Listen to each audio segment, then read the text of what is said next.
रकत देले आर जीवन बचाबार लगी समको आह्वान कले। संबलपुर बीजेडी लोकसभा प्रार्थी प्रणव प्रकाश दास देछन रकत। तांको लगी लोकंकर सेवा करबाटा आगे राजनीति पछे ई कथा प्रमाणित करिकरी देखैछन बबी।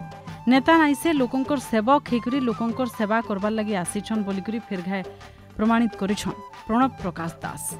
ओडिशा मो परिवार जीवन बिंदु आड़ू हेतिबार रक्तदान शिविर ने जोग देथिले संबलपुर लोकसभा प्रार्थी प्रणव प्रकाश दास। बुर्ला भीमसा रक्तदान शिविर ने जोग देकर रकत देछन बबी। रकत देकरी लोकंकर जीवन बचाबार लगी वार्ता देथिले संबलपुर बीजेडी लोकसभा प्रार्थी प्रणव प्रकाश दास।